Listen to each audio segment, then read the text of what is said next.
Good evening, everyone. Today we are exploring the magical and often controversial world of Salman's famous novel, Midnight's Children, published in 1981. This book is more than just a story, it's a journey through modern Indian history and power of memory. It reshaped post colonial literature and introduced us to unforgettable character Salim Saini. Salman, born in Bombay in 1947, on cusp of Indian independence, is the perfect author for this story. Educated in England, he embodies a blend of Eastern and Western perspectives. This novel, his second, propelled him to global fame.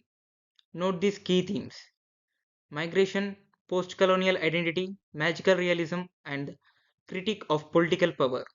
His personal history is intrinsically linked to novel's subject matter.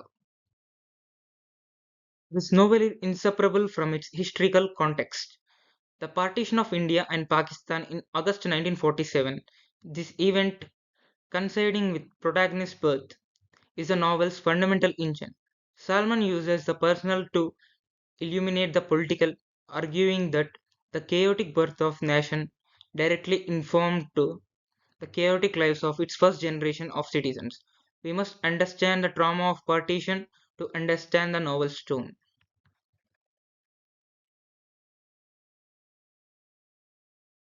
Salman employs magical realism, a style where fantastical elements are treated as mundane within a realistic setting.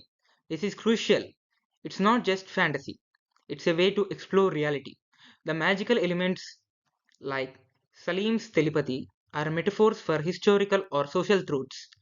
This style allows Rushdie to challenge official, realistic history with subjective imaginative truth. Meet Salim Saini, the narrator. Born precisely at the stroke of midnight, August 15, 1947, he is literally handcuffed to history. His life mirrors the nation's. His illness, family migration, and personal failures reflect India's political turmoil. His famous hole in the sheet birth is the symbol of arbitrary and hidden nature of history. Salim discovers he is one of the 1001 Midnight's children, those born between midnight and 1 a.m. of Independence Day.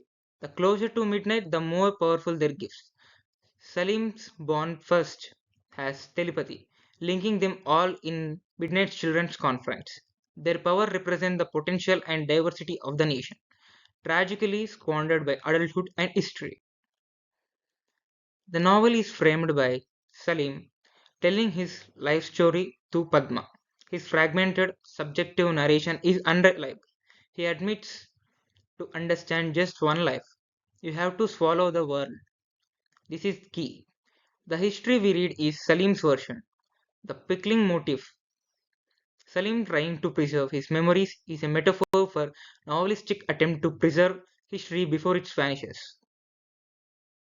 As we look at this slide, we can see how the novel works as multi-generational epic, almost like a family saga.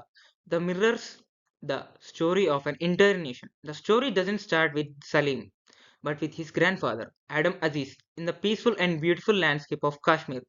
This first part represents pre-colonial undivided past. Adam, a doctor trained in Germany, is a man of reason, and his return home marks the moment he famously loses his faith. The second part shows the family's move to busy, modern, and chaotic city of Bombay. This is the world of Salim's parents, Amina and Ahmed. They belong to a generation of transition, caught between old traditions and new independent India. Their lives are filled with changing social roles, business struggles, and constant push and pull of identity in the city full of different cultures. Finally, the third part focuses on Salim Saini. He is truly the child of independent India, born at the exact moment of the nation is born. He doesn't just inherit the physical traits or property, he inherits the weight of his family entire past. Their journey from Kashmir to Bombay, from a calm past to complex present, reflects India's own transformation. The novel constantly interrogates which history is true. Is it official, state sanctioned version, or chaotic? Subjective version explained by individuals like Salim. Rushdie suggests that History is a subjective narrative, not an objective fact, and that personal trauma of partition and war is often ignored in the grand national epic. In Symbol 1, this relates to Adam Aziz's first encounters with his future wife, who he only sees one piece at a time through a perforated sheet. It symbolizes partial knowledge, misperception, and difficulty of ever seeing the whole truth, a theme that runs through Salim's entire narration. The symbol 2. Salim's massive, constantly dripping nose isn't just a physical trait, it's a profound symbol. It literally gives him power. He sniffs out the people's feelings and hears the midnight children. The nose is a physical connection to his country and his destiny. When it's broken, his powers change or frail, reflecting India's broken promises. Meta narrative. The novel is deeply concerned with its own form. Salim, a storyteller, struggles to convey his truth. Language is both his great tool and his limitation. Rushdie often uses puns, Prometheus, and wordplay to show how language can both build and distort the reality, reflecting the complex multilingual identity of the subcontinent. Now, coming to the climax and the crisis. The novel's darkest section focuses on the widow's emergency. From 1975 to 77, a thinly veiled allegory for Indira Gandhi's suspension of democracy. This period is final nail in the coffin for the Midnight Children, and their powers are literally sterilized and suppressed, symbolizing the crushing of nation's hope, the potential authoritarian rule.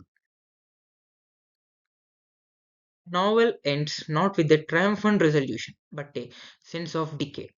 Salim himself is a physically cracking and breaking apart, just like independent nation he describes. The fragmentation is the ultimate tragic message. The grand vision of 1947 was shattered, leaving behind a complex, broken, but intensely human reality. When published, this novel was literally sensation. It won prestigious Booker Prize in 1981 and later the Book of Booker's twice.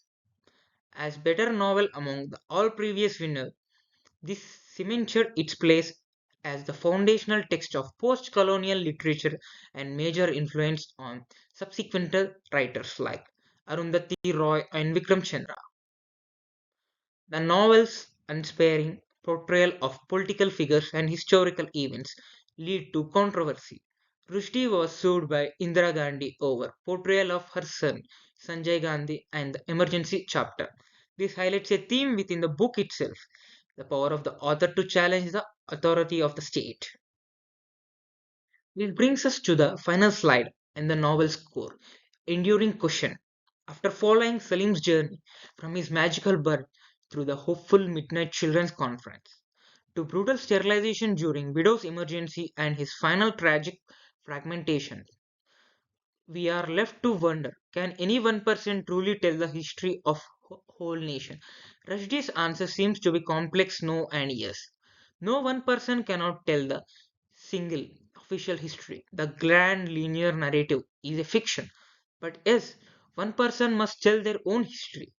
They must tell the messy, subjective, personal, and pickled version of the events.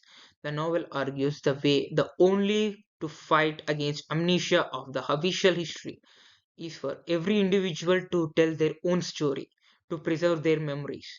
Salim's flawed, fragmented, and fantastic autobiography is his ultimate act of defiance.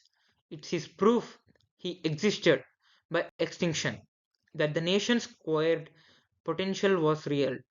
Thank you for your attention.